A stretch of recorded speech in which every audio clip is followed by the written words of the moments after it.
You're listening to The Authenticity Show, where you get to eavesdrop on great conversations about health, creativity, and the quest for excellence. Your hosts are Carlos Casados and Satch Purcell.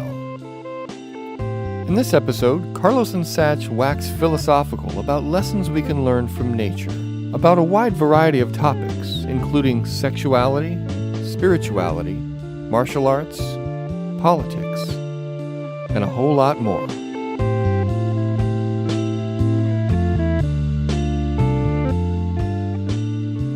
Well, good evening, Satch. Good evening, Carlos. I am very excited about tonight. Come on, really? No, not really. You said that, but I want to know, is that really authentic? Do you authentically feel excited right now? Let me look deep inside and see. Yes, I do. I really do. Okay, I'm going to take you at your word, buddy. Yeah, I think we can start this off with a story. Oh, yeah? Once upon a time, there was a particular individual who I had a close relationship with. And me and this person had some sort of falling out, and there was some disappointment on my side about what had happened there. And I was feeling a little bit betrayed, I would say. And I was at a gathering, and there were some songs being sung. And this particular song spoke to me. It spoke deep to me. And the song starts like this. These are the lyrics. It says, "Take a lesson from the sun who shines its light on everyone, or the rain that falls on every single shore. No distinction of our race or the color of our face. Nature's gifts are there for all men, rich or poor." And I was thinking about the lyrics of the song, and I was thinking about how I was feeling about this person that I was upset with.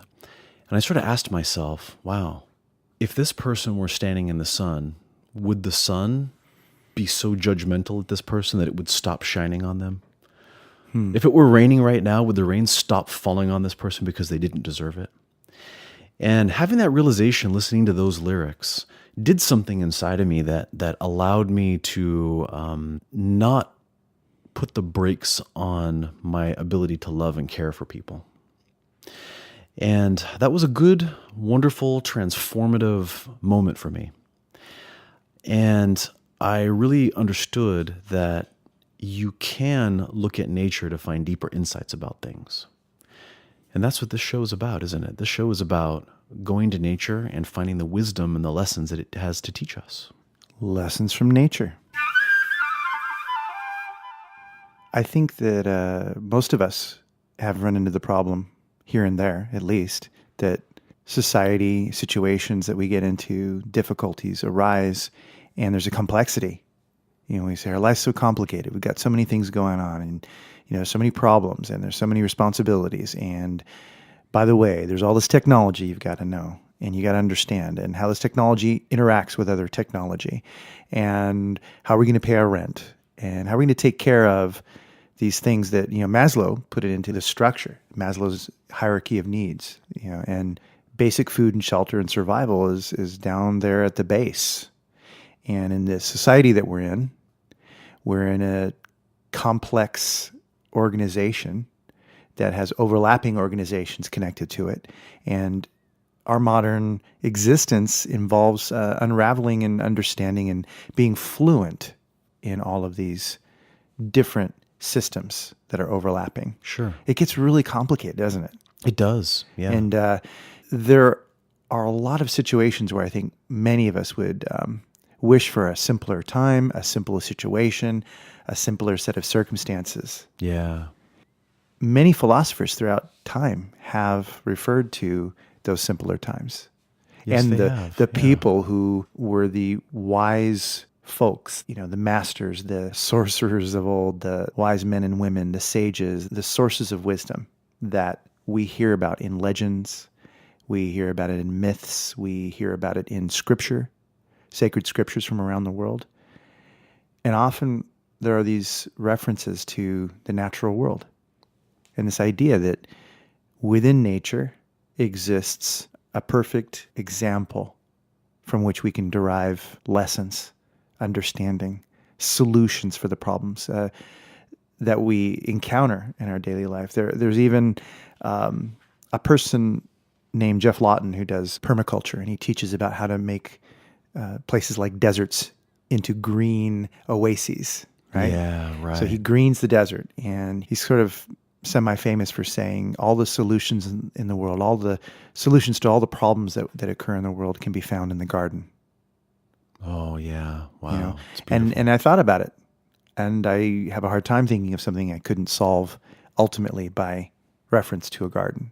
Yeah. You know, it's the problems that we run into can be likened to weeds or obstructions to the roots, or overcrowding of these resources, or not pruning these resources in time, or a lack of fertilization of these ideas that could be like the plants, or a lack of harvesting the fruits that are there and letting them rot, and like resources that are not being used. Invaders, viruses, fungus.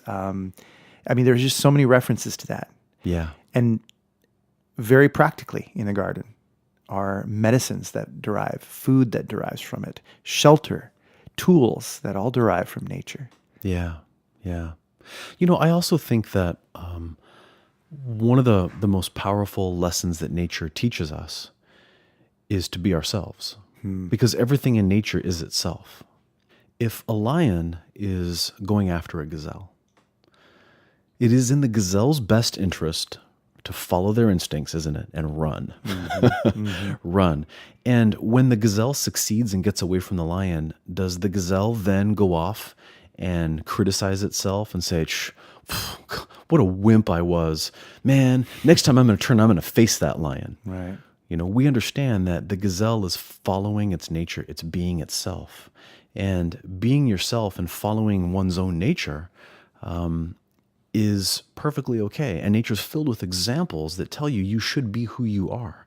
Sure. And I think this is one of the problems that humans have. We too often section ourselves off from nature, and we forget that we are actually part of this thing, and that we think that we need to reconnect with it when we were never disconnected anyway. We just think we're disconnected from it. Right. And I think in this conversation, we're going to talk about all sorts of lessons like that and examples that nature has to show about being ourselves and how it's okay to be yourself. It is. And with reference to what you just said, I was thinking about in some native cultures where, I'm just thinking of, the Hawaiian culture that I was exposed to through my uncle, and things like being gay, homosexual. Mm-hmm. It is accepted that if a person is born this way, that they're manifesting the identity which is in alignment with their purpose, that Mother Nature has created this occurrence for a reason.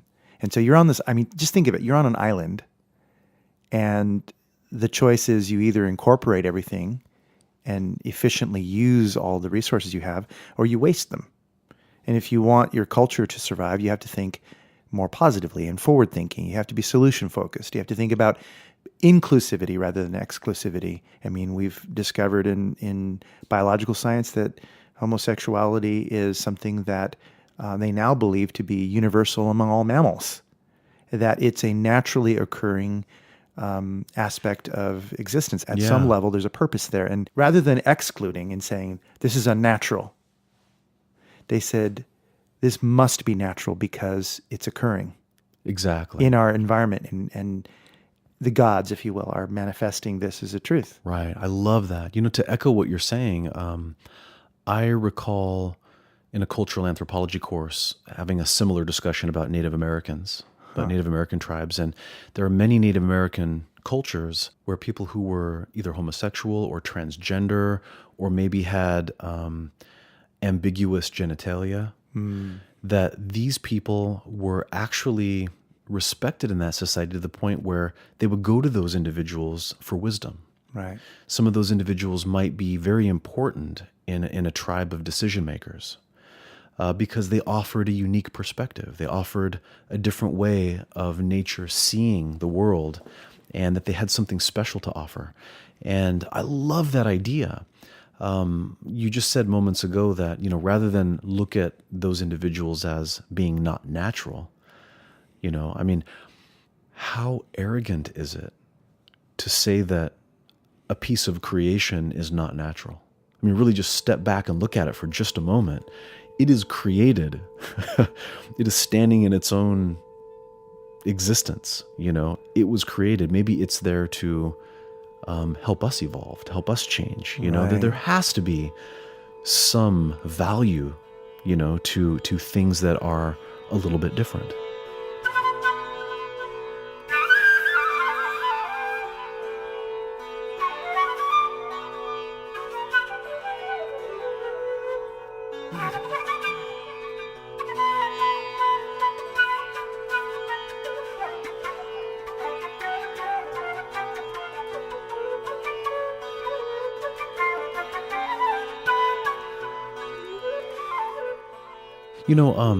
For many years, I have viewed alternative lifestyles, like what we're talking about, homosexuality, transgender, and so on and so forth, through the lens of yin and yang. And ancient Chinese philosophy of yin and yang, which is nature-based, right? It comes from Taoism, and Taoism is all about naturalness, all about nature. Yin and yang tells us that these kinds of people have to exist, that they must exist. It is the law of nature that these people exist. And so it's real simple. Everybody has seen the symbol for yin and yang, the two little paisleys that are hugging each other, right? Tai Chi symbol. Yeah, the Tai Chi symbol. And when we look at that symbol, we see that within yang is a little dot that represents yin. So the seed of yin is in yang, and the seed of yang is in yin. We see that, right? So if yang is male, and if yin is female, then doesn't there have to be some amount of yin that is manifest in yang? So among men, should there not be some men that have a little more yin manifesting in them? It is the law of nature. And within yin, there has to be the seed of yang in there. There has to be some women that maybe have more yang characteristics or yang traits. So the doctrine of yin and yang says that these individuals have to exist. It is a law. We cannot have a nature without them, right? And we should embrace them as part of our nature. Yeah, but it's so commonplace to find that people aren't embracing what is natural, and that they will place an artificial idea upon something that really is perfectly natural. Sure. It's like talk about sexuality in general, that lack of recognition of how natural it truly is. And I think there might be some safety reasons around why that might occur, but then when you extract the safety reasons out of it, there's still this closed-minded view on sexuality that starts showing up even outside of views on homosexuality, the views on just heterosexuality, a puritanical view versus a relaxed and open natural view on it.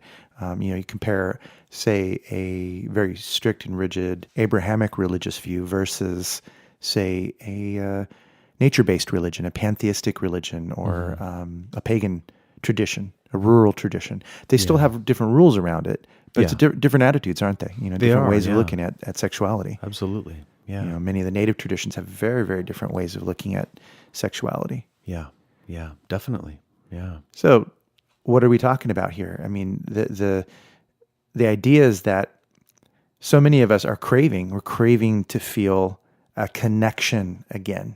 We don't want to feel disconnected, dissociated, and diseased. Yeah. We want to feel that there are solutions. Yeah. You and I have spent a lot of time reflecting on nature and the lessons extant in nature because of our philosophical background and our life pursuit of self-cultivation. We've actually put that into practice. Yeah. In different ways, haven't we? Yeah, we have. And nature continues to reflect all of the amazing things that I learn. Every time I learn some new concept, I can see that, there it was the whole time, staring me in the face, right in the face of nature. Well, so what's an example of that? What, where have you seen something in nature that has helped you to solve a problem or helped you to address something that you were stuck at? Sure, sure. Well, the first thing that comes to mind is within martial arts. And you and I have quite a background enjoying martial arts. And one of the things that one of our teachers would always get us to do is to try to be more natural, and there are times when I might be trying to figure out how to use my body in a certain way to, handle a strong push, and I'm getting in my own way and I'm falling over. And then maybe he would say something to me that causes me to realize that, oh, I'm struggling too much. Oh, I'm getting in my own way. Oh, I'm overthinking this. And when I just do something natural, like just exhale and just let my shoulder relax, and suddenly I'm able to do the technique, and the person is able to push as hard as they want, and I cannot be knocked over, when before I couldn't prevent myself from being knocked over. So finding some naturalness in that is one example. Another one was how we started this with a conversation about me casting guilt upon, a friend, and then realizing that, the answer was right there in nature, and it harmonized my ability to interact with that person, and it helped create some healing in that relationship. That was another example. Well, you talked about martial arts and any physical pursuit, golfing, dancing, martial arts. These are things that require good body mechanics, structural integrity, and the athletic ability that you are harnessing requires that you relax. And many of the experts in these fields will talk about you're looking for naturalness. Yeah. You're going into a flow state, of course, right? A state of relaxed high performance, but you also need to feel a naturalness in your body. So you've got to, what is that like for someone who's not in touch with their body? I think it's a regular occurrence that someone will tell me, oh, I'm not in touch with my body. I don't know what that feels like, because they're coming from a cerebral point of view and they haven't experimented much with dropping down their vantage point of their subjective experience. They haven't dropped into that physical kinesthetic very much. And so they don't even know how to do what you're asking them to do. I mean, we've been in the Tai Chi class so many years, and seeing people struggle with it and also experiencing ourselves struggle with it. And we're asking a lot of the same questions. And we sometimes smile when we hear someone asking the same question we would ask. Sure, yeah. What do you mean relax? Yeah. What does that mean to relax? And when someone's pushing on you and you're looking for a solution and you're thinking, how do I get out of this? How do I respond appropriately? And their answer is relax. Well, that doesn't always make sense or translate into something that you can do. And you're feeling varying degrees of frustration because you're never quite doing it right. Right. You're never quite getting it. And then when you do get it, you realize that you can't try to relax. Right. You can't attempt to be natural. It happens and you go, oh, that was it. Right. And it worked. And then you try to do it again and then it doesn't work because you're trying to relax. And that is so frustrating. It is. For those of us who want to get it right, whatever getting it right means. Well, I think another thing that studying nature has helped me with personally is in my own life, earlier in my life, I wanted to shy away from responsibility. I wanted to shy away from leadership. I didn't want to be a leader. I didn't want to have things that I was responsible for. And those kinds of things kept happening in my life. Responsibilities kept finding me. And times when I had to step up and lead kept finding me. And I didn't want to do these things. This reminds me of when I first got a job as a teacher. I was teaching at a small college, and I was starting to feel that I kind of was being too soft, that I needed to be a little tougher. I needed to be a little tougher teacher. I'm not going to get walked on by these students. This was many years ago. And I started to take on a tougher personality. When I was in class, I started to push back a little bit, and not let the students joke around too much. And I created distance and all that. And it was a phase I needed to go through. But what I noticed is I hated my job when I was doing that. I wasn't happy. It wasn't authentic. It was not authentic. And when I first took the job and I first started teaching, I really fell in love with it. I enjoyed it. And it didn't feel like work. I felt like, oh, I get to teach tonight. Oh, yay, I get to teach. And then I got this idea that I needed to do something else. And I came to the conclusion that it wasn't working. That the best way for me to be a teacher was to find my own way, was to find my nature. Mm-hmm. There is a natural teacher in me, and I need to cultivate that natural teacher and let that natural teacher grow. And it wasn't me trying to be tough like a judge. It was me finding my way to connect with them and relate to them. And it brings me to this idea of the right way to be a leader. And the Tao Te Ching uses a beautiful example in nature. And this is the Tao Te Ching chapter 66.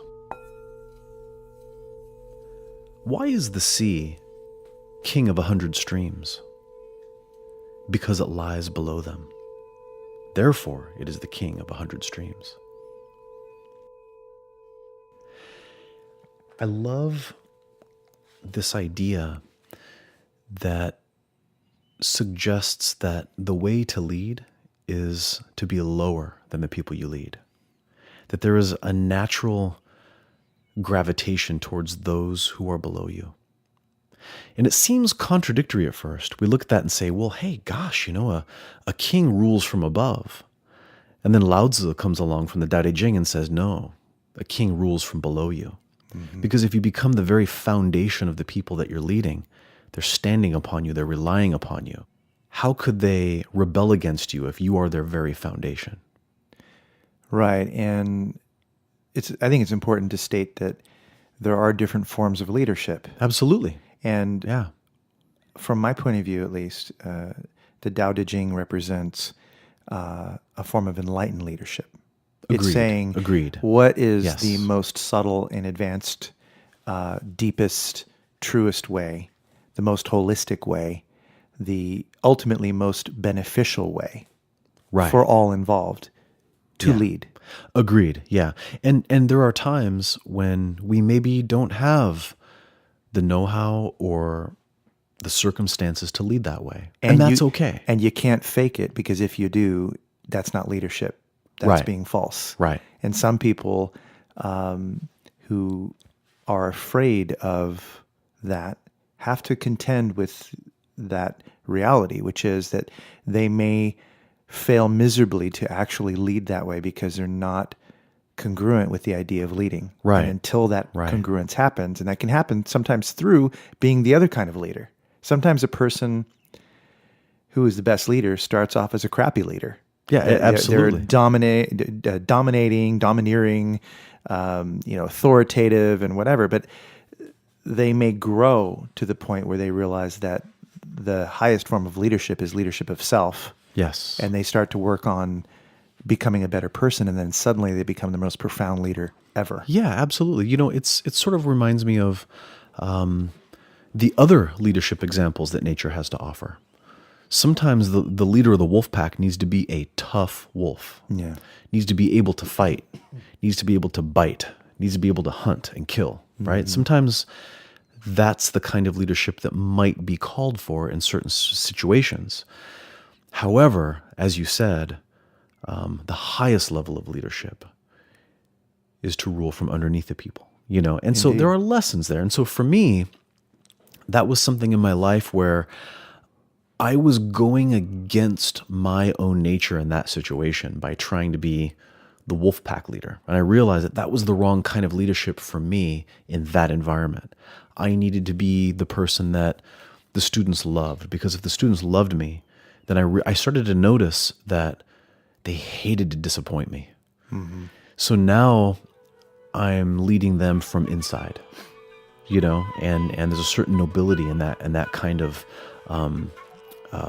teaching and learning, and it worked for me. And I could see that example in nature, and that was nice for me. I didn't have to be this jerk coming to teach class every night.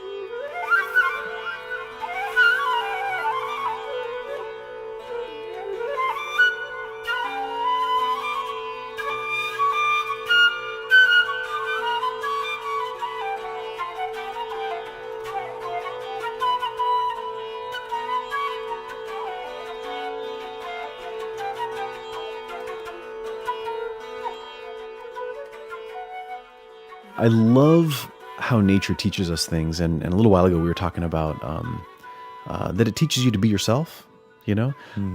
Zhuangzi, another Taoist philosopher, a student or contemporary, supposedly, of Lao Tzu, you know, the so-called founder of Taoism, right? Tells a great story, and I'd like to share it. Wonderful. Okay, so here we go. This is Shade said to Shadow. Shade said to Shadow, "A little while ago you were moving, and now you're standing still. A little while ago you were sitting down, and now you're getting up. Why all this indecision?"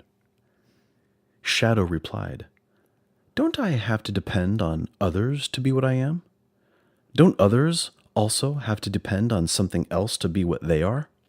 My dependence is like that of the snake on his skin or of the cicada on his wings. How can I tell why I do this or why I do that?" Nice. So there were. And what does the shade depend on? Yeah, and what does the shade depend on? Yeah, exactly. A solid and immovable structure. Right. There you go. And I love this idea that shade and shadow are kind of the same thing. Yeah.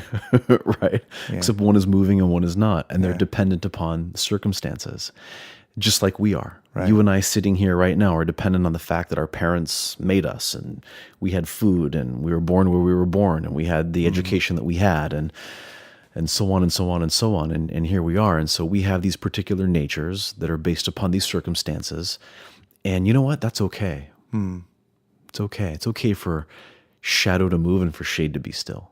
Yeah. It is what it is. Yeah. Right. Isn't it? Isn't it? Yeah. Yeah. Don't we find that often the answer has been there all along, staring back at us, just sort of waiting for us to come upon it, to realize it, to accept it, or to open our eyes to see it? Agreed. Yeah. If we take the term natural resource, mostly that means fossil fuels, right? Yeah. But also not on the solar show. and also wind and all these other things are natural. They're things that occur and exist in nature that we utilize in our lives to whatever ends we use them. But a natural resource that most people gloss over, I think, are human beings.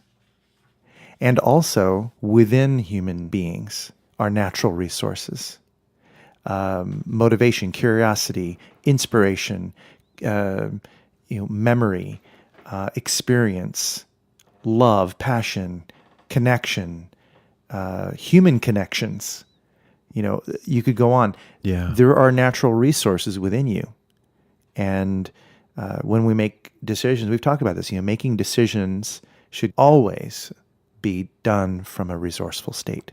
Yes. What's a resourceful state? A state Yeah. of mind where you feel there is an abundance of the thing that you actually need in order to solve it. Yes. That can be as simple as getting out of an unresourceful state, which is a state in which you feel there are limited resources and there's not enough patience, not enough, skill, not enough peace, not enough of whatever it is you think you don't have. That's not a place to make a decision. A place to make a decision is a place upon which your brain is no longer in a limbic state. It's no Yes. longer drawing upon the reptile mind. Right. It's now focused on a much broader experience. It's drawing upon, positive memories of being successful. It's drawing upon the belief that you can solve something. It's drawing upon relaxation. It's drawing upon the ability to open up and view the world in new and unique ways. It's that part of you that relaxes when you take a shower, when you have a nap, when you've had an orgasm, or when you've had a great meal.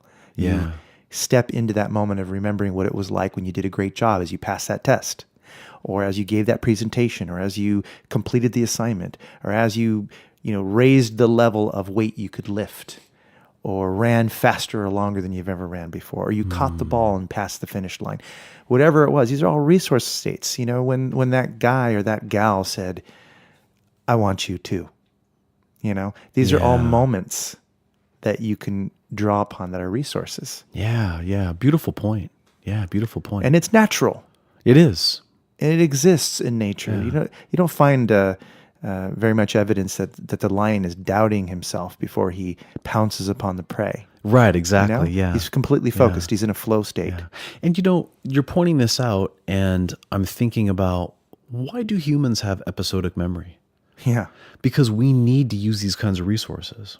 You know, humans are unique in the sense that we are a creature that is existing in nature that has a timeline in our memory. We have the ability to place memories in order, you know, throughout a lifespan. Why?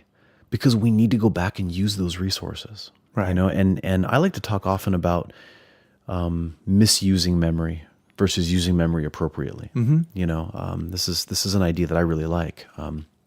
And you're describing all these opportunities for us to properly use memory, as opposed to the one type of use that many of us make all too frequently, which is to misuse memory and think of all the reasons why we're not going to be able to succeed in this thing that we're about to undertake because of all the past failures that we've had.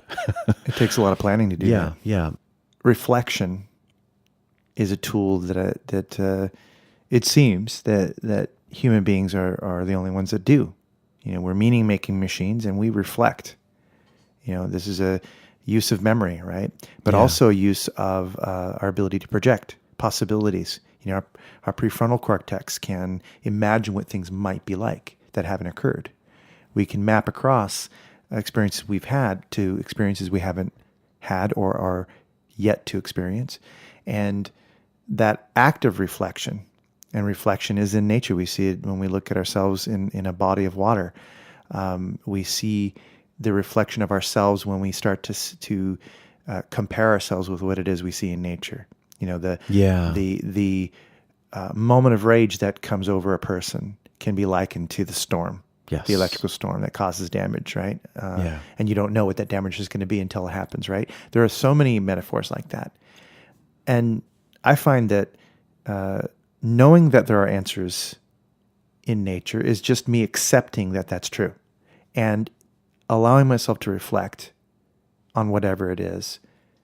I can ask myself a question, and it can lead me down a pathway toward receiving an answer. So in NLP, we say the question is the answer because the act of asking creates a flow of thought that can lead you there. And the type of question you ask can change the frame upon which you begin to see the possibilities of what could take place, what could be.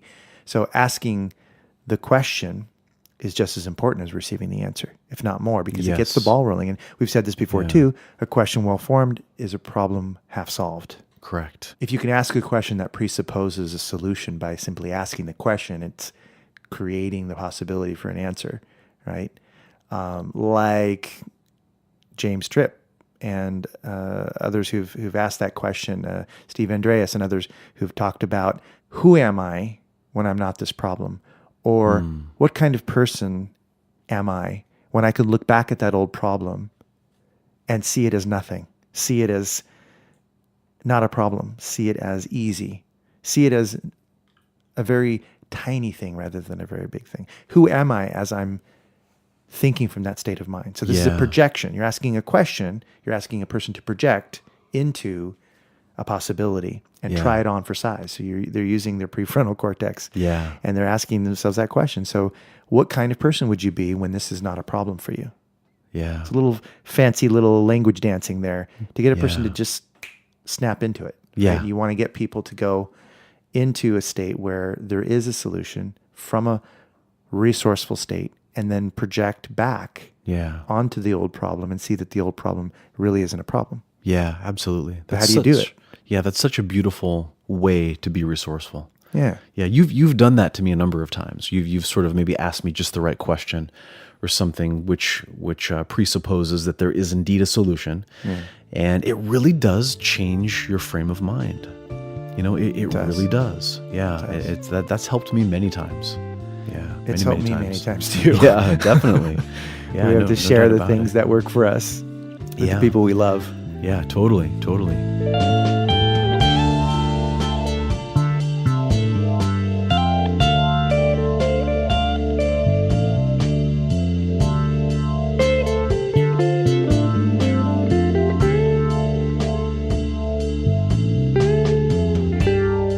You're listening to The Authenticity Show, where you get to eavesdrop on great conversations about health, creativity, and the quest for excellence.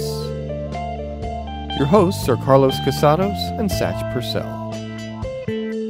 Next up, Carlos and Satch continue their conversation about lessons from nature, exploring fascinating topics such as King Solomon, vision quests, and some really cute pet stories.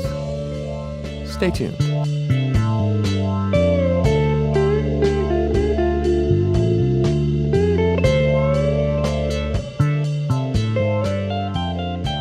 When you find an example in nature that is behaving like a solution to the problem that you're dealing with, it can be fun to try to embody and to take on the characteristics of that thing. Yeah. I have this big problem in my life. I feel like it's like a boulder crushing me. Yeah, and then what do trees do? Trees continue to grow anyway, and many trees have cracked boulders and split them in two, and you know what I mean? And so become that tree, become strong. If you say, what would a tree do if a tree was growing in a difficult position? A tree has no choice in where the seed sprouts. Right. What's it going to do? It's okay to just grow towards the light, isn't it? And be thankful for rain and to suck nourishment right out of the spot you're standing and be still, and weather the storms and make it through winter and look forward to summer and grow anyway. And next thing you know, you've cracked that boulder. Just become that thing, whatever it happens to be. This is what the martial arts traditions often do. That's why there's tiger claw style. Move like a dragon. Pounce like a cat. Embody these things in nature that have a quality that we desire to have or that we believe that we need, because those are resources too. Absolutely. WWMND. WWMND. What would Mother Nature do? What would Mother Nature do? Are we going to get a T-shirt that says WWMND? I think so. I question like mark it. after I it? like it. I mean, honestly, what would Mother Nature do? And doesn't that represent what it is we're talking about? Yeah. So that's many great. examples. And so you could ask yourself, what's in common with this problem and what I might find in nature? Yeah. Not everyone's going to Beautiful. have a quick answer for that because not everybody observes nature. But if you esteem nature the way we do, or in your own way, if you appreciate nature, you could start asking yourself that question. You could start saying, all right, well, let me try what I heard on the Authenticity Show. How does the problem I'm having relate to something I could find in nature? You go, well, come on, my computer crashing does not relate to anything I'd find in nature. And it's like, well, hang on a minute. What is the computer crashing an example of? Remember the chunking up thing? Yeah. What is it an example of? Yeah. It's an example of something either malfunctioning or having a lack of something, right? Lack of power, lack of programming, whatever it is. It's got an obstruction. It may have a illness. virus, an illness. I mean, Yeah. you can chunk up and say, that's like this. Yeah. So just as a fun exercise, get out a piece of paper or do it in your mind if you prefer. But you could write out and say, well, so this problem I have is like, and make a metaphor out of it. Then you could just simply ask yourself, how am I the same as something else that exists in nature? Yeah. Either a primal human or a tiger or an eagle or a hatchling or an amoeba or whatever it is. Yeah. Search for a meaningful metaphor. And then you can then continue that inquiry and say, what would Mother Nature do to resolve a situation like that? Don't try to make it solve the computer problem or the relationship problem or whatever it is you're trying to make it solve. The analogy, make it solve the thing that you're making a metaphor with first. What would drive in nature the existence of the amoeba or the existence of the tiger or the existence of the hatchling or the existence of the eagle? What would drive it to its next thing? What is it pursuing? What is its life pursuit? What kind of problems would it run into? How would it overcome? What resources does it use? Is it strength, speed, focus, the ability, breadth of vision? Yeah. longevity? Is it rapidness of procreation and offspring production? What is it that Sure. are the qualities, or what are the qualities that are there? And then when you have those answers, ask yourself that question of, how can the answers I've just gotten absolutely apply to my situation? That's a wonderful way to just get an inquiry going if you want to use Mother Nature, the natural world, That's great. to That's help you great. solve your problems. What would Mother Nature do? Yeah, I love that. Yeah. That's beautiful. I think another important thing to point out about this is, if you're walking in nature and you have a desire to encounter, neat animals and really experience nature, if you're walking and you're moving and you're making noise and you're trying to search and find, oftentimes you don't find those animals. You don't see all the things that are hiding in the bushes. And when do you see those things? When you sit down and you become silent and you become still and you become patient and you just simply pay attention and observe. Right. When you sit down and you pay attention, and it doesn't take very long. No. You and I know this because we like to go out in nature and hike and go running at night on trails, and we do these kinds of things. And we see a lot of animals. And we do see a lot of animals. And when you stop and when you get silent, it only takes maybe a minute. And you can feel and hear everything start to come alive around you. Yeah. And in the same way, when you ask yourself, what would Mother Nature do? It can be very helpful sometimes not to strive to find that, but to say, let me just be still and just see what comes up. You might even see it during your day. Yeah. You might be driving and notice a tree or a bird or an insect doing something that sparks that answer that you're looking for. That's a good point. Yeah, and nature does work. And nature can work very hard, but nature also rests, and nature also follows its nature. And nature sometimes does things effortlessly. And so it can be very useful to just sort of submit it to your subconscious and just know that, nature will show me some ideas. Nature will spark some inspiration, to notice something. Well, and we have the power of reflection. Yeah. And we have the power of making meaning. Yes. That's probably unique amongst humans. Yeah. Human beings. And an exercise that some who follow more of a shamanic tradition would be to go out into nature. This is called this is one way to vision quest, right? Okay. There are many ways to do this, but this is one way to have a little vision quest. It doesn't have to be for days and days and days. Yeah. It doesn't have to involve fasting. Yeah, 40 days and 40 nights, yeah. 40 days, hanging by a hook, in the sun and ingesting psychedelic substances and so forth. It can be literally just, you set a time aside, part of a day maybe, and you go to a secluded area in nature, and you can check in with your intention. You start off by intending, okay, I'm here to discover something important about myself, the nature of whatever it is that's been troubling me, and to tap into my solutions. Some people might say that is like a prayer or setting an intention or a meditation. A space clearing can involve, burning some incense or just holding your intent really strongly in that direction. And you go and you temporarily suspend your disbelief. You allow yourself to realize that everything you're doing, if it's symbolic or spiritual or what have you, it's setting your mind towards a particular direction. You're saying, I want to have this result. I'm going to take action. I'm going to separate from my day. I'm going to drive for a couple of hours and get to this place. And I'm going to put myself in a situation where I can interpret what it is that I receive in a symbolic and important way. You could go in a direction that calls you. And then when you find a place that feels right to you, and this is very subjective, you go in with the intention of finding a place that feels right for you, and then you just trust it, whatever it is, and you sit. You might bring a blanket with you. You might, make sure that you're warm and whatever else you have, a little backpack or whatever. But you go, and your goal is to be quiet. Your goal is to pick a space that feels right to you, and then to call upon the answer, to say, I know that I have the capacity to tap into my own creativity, my own inspiration, my ability to make meaning.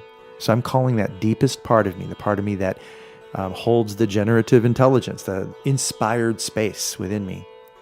And I'm calling that into this moment right now. Maybe I draw a circle on the ground and sit within it, or maybe not. It's up to you. But you decide that you're going to be in that spot until you get a sign. The sign can show up as a clear, descriptive moment from nature. It could be a bird that lands very close to you. It could be a snake that comes out of a hole. It could be a swarm of insects that really makes you want to leave. It could be a sudden, 5-minute period where it looked like it was going to rain and storm, but it didn't. Yeah. There could be a bunch of things that could be interpreted. And just like the days of old, you would interpret that, the signs of that, the portents, right? The omen. And all you're doing is carving out space in your own time, your own day, and stepping out of your normal existence, moving out into nature for a moment, and then opening yourself up to a flow of inspiration, and then witnessing what it is you're experiencing, and then deciding to make meaning out of that. Right. It's a conscious process. Yeah, and you just say, you know what, I don't know what this is, but I'm going to just record. I'm going to bring a little notebook out there. I'm going to write down what I experience, and then analyze it. I'm not going to analyze it while it's happening. I'm going to just have the experience, take a snapshot, and then look at what it is that I saw and experienced or heard. Now, you could meditate or just be still. Yeah. Doesn't matter, as long as you're getting a result.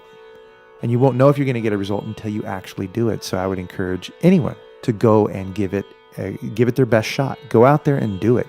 I think you'll find that in most cases, people who carve out that time and actually do it will experience something powerful. Yeah. And they'll go, wow. Yeah, agreed. This really weird thing happened, and it just felt like this was the answer to my problem, or this was a solution. It came to me just like an inspiration I suddenly got. Ah, beautiful. It's a wonderful way to use nature to speak to you through your consciousness. Yeah. Through the reflective process. This brings to mind, my wife and I had a rabbit. You might remember our rabbit, Smidgen. Yes. A little black and white lop. She was beautiful. She was 10 years old when she passed. And she had gotten ill, and the moment came, and it was clear that she was dying, and so I put a towel on my wife's lap and put Smidgen on Tanya's lap, and Smidgen died in Tanya's lap. And I then had to start cleaning things up, throw the cage away and all that. And I was really thinking about her, and just sending out a message of appreciation for the time we spent together, and and all of that. And I just sort of opened myself up. And as I was walking out to the trash to throw some, I had made several trips to the trash to be throwing things away, her litter box, old food, eventually her cage. And I look up right when this beautiful shooting star comes down. Now, if Smidgen didn't die, that shooting star still would have fallen, right? But in that moment, I opened myself up to try to connect with that thing that is beyond our body. And at that moment, I noticed the shooting star. And it gave me a little spark of joy, a little smirk, a little smile, like me and nature were sharing an inside joke, a little wink, wink, nod, nod. And I went in and I shared it with Tanya, and it gave her a little smile. Now, I don't mean to say that that shooting star was a sign from the rabbit. That's not necessarily what I'm saying. But what I'm saying is, I was paying attention, and something out of the ordinary happened, and it helped me feel better, and it helped me feel connected to nature and connected to things that are greater than me, right? And it was a special moment that I'll always remember. Wow. And it has cast a nice memory on something that could have been a sad memory. But instead, that sad memory is now a joyous memory because of that shooting star. Wow. And if you hadn't been open to that experience, you wouldn't have the gift of this story to share, which probably has informed more than just this moment. Yeah, for you, absolutely. right? Yeah. And it reminds me of the Dale Carnegie poem that goes, "Two men looked out from prison bars. One saw mud, the other saw stars." Nice. That's such a great one. Perception is also projection. Absolutely. Yep. You say that all the time, and it's so true. So true.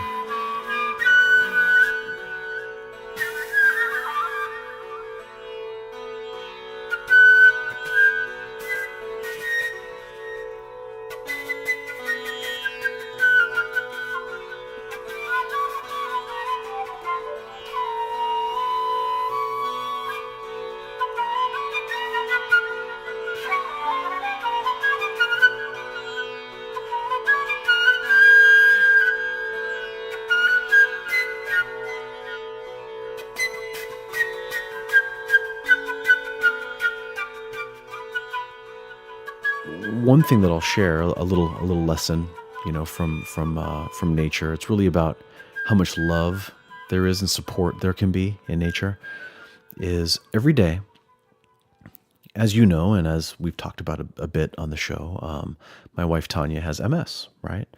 And she's pretty disabled physically, and every day I have to get her on the toilet, and this can be a stressful event, right? And this has to happen every day, sometimes more than once a day. And it can be hard on the body, and it can happen at times when I'm tired and she's tired. I noticed every day, just before we're ready to get her out of the chair, Persephone, my dog, comes over and bites my hand and tries to get me to play with her. And I realized one day, she has made it her duty to cheer me up, stir up my energy, and get me in a good mood before we do this thing. And she does it every single time we go to the bathroom. That's so awesome, man. And I'm so thankful to her, Yeah. that she does that. And I appreciate it even more now because I know what she's doing. She's like, oh, this can be tiring and upsetting for daddy, so I'm going to go cheer him up. Right. And she does it every gosh. time. How did she know? She just knows every time. And it took me a long time before I realized that's what she was doing. It didn't make sense to me at first, but there she was doing it consistently every time. Well, and there's so many examples of domesticated animals, soothing their owners or,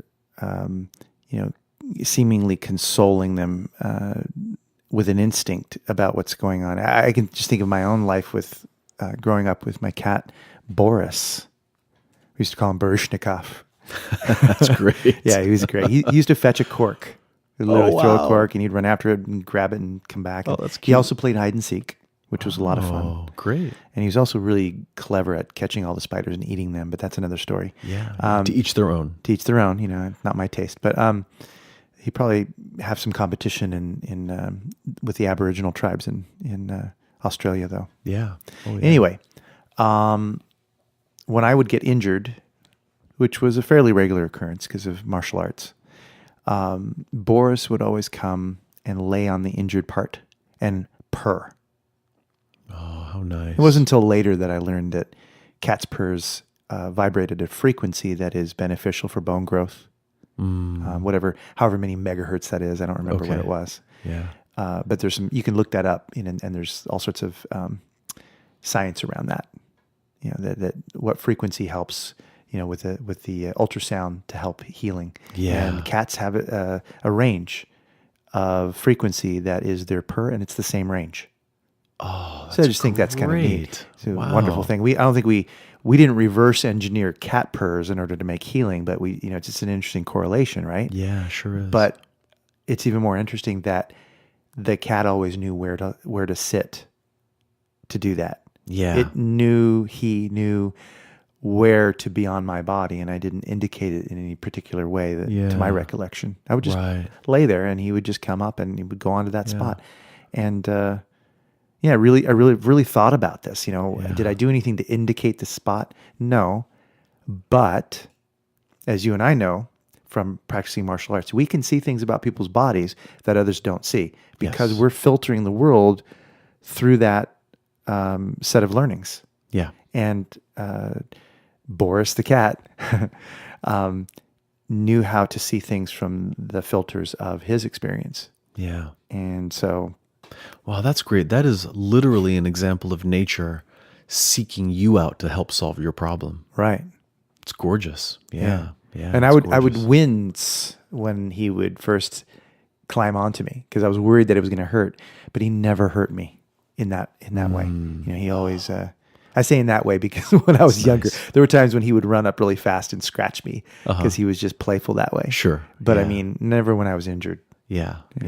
I don't know how my cat always knows how to get in my way. He always ends up standing right in the spot I need him not to be. Yeah, that's a magical power that Yeah. cats possess. Yeah, it is a superpower. Newspaper kitty syndrome where they are always on the spot that you need to Totally. read. You're like, oh, come on. I remember the time when I fell in love with wisdom. And we've spoken a lot about Taoism tonight and the Tao Te Ching and Lao Tzu. And the time when I really fell in love with wisdom, and especially nature metaphors as a form of wisdom, was when we were studying martial arts together, you and I, back in the day, studying Kung Fu. And our teacher read a verse from the Tao Te Ching that goes like this. 30 spokes share the wheel's hub, but is the center space that makes it useful. Shape clay into a vessel. It is the space within that makes it useful. Therefore, profit comes from what is there. Usefulness comes from what is not there.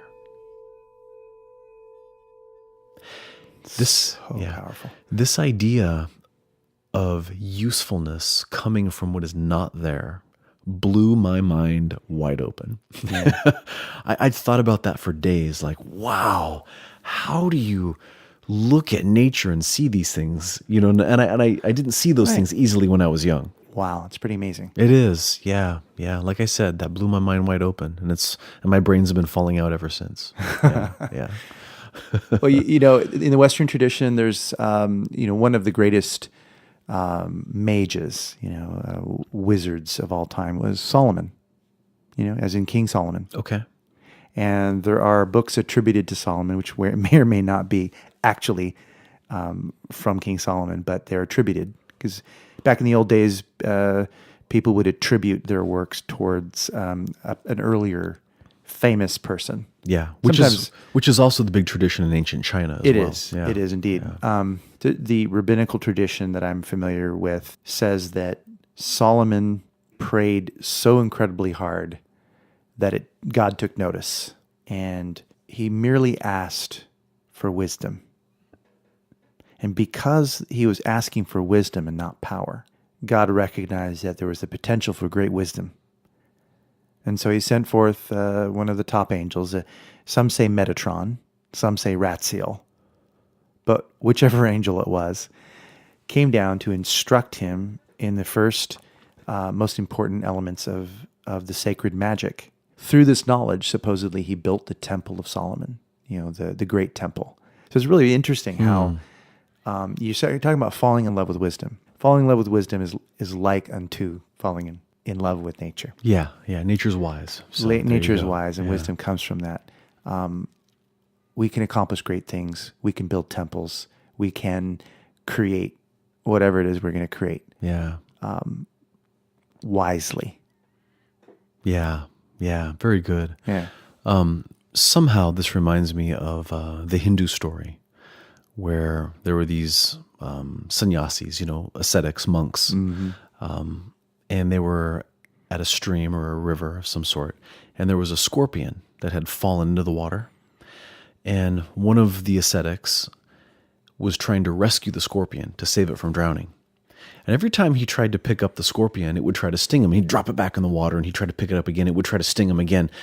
And the other monks, the other ascetics that are standing along the water's edge, they started to tease him. Don't you understand? He doesn't understand that you're trying to save him. He's a scorpion. His nature is to sting you no matter what. And the monk said, yes, I understand. He says, but my nature is to love. My nature is to try to save him. So he's doing his nature. I'm doing my nature. It's sweet. just so nice, Yeah. I think when we look at our own physical health, Sure. we look at our body, there are references in the Tao Te Ching that you're referring to earlier about how moving doors never rust, flowing waters don't stagnate. And you can draw parallels with the body. This is why things like Qigong and Tai Chi, yoga, and just staying active, keeping the circulation of the body flowing through movement and through good diet and through practices. I think that Taoist martial arts and Taoist yoga derives from observation of nature and these traditions in Taoism.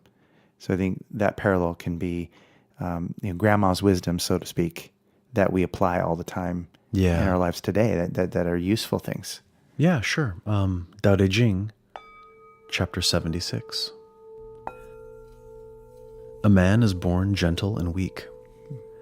At his death, he is hard and stiff. Green plants are tender and filled with sap. At their death, they are withered and dry. Therefore, the stiff and unbending is the disciple of death. The gentle and yielding is the disciple of life. Thus, an army without flexibility never wins a battle. A tree that is unbending is easily broken. The hard and strong will fall. The soft and weak will overcome. I love it. It's really endless, Satch. It is. The amount of wisdom that we can draw from nature is just unlimited. It is. And I learned a long time ago from John Blofeld in a book called Secret and Sublime that calmness in the heart of movement is the secret to all power.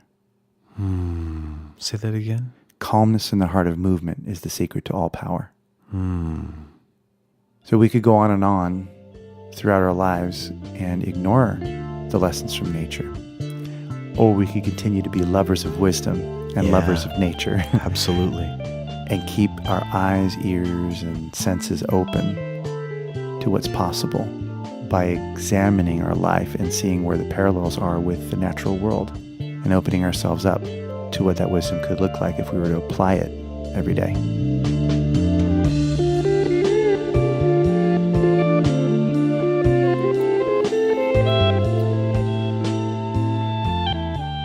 You've been listening to The Authenticity Show with your hosts Carlos Casados and Satch Purcell. The show is produced by Oliver Althoen. Our theme music is composed by Oliver Althoen. Make sure to subscribe on iTunes, Stitcher, or wherever you get your podcasts. And check out our website, authenticityshow.com. Thanks for listening and have an authentic day.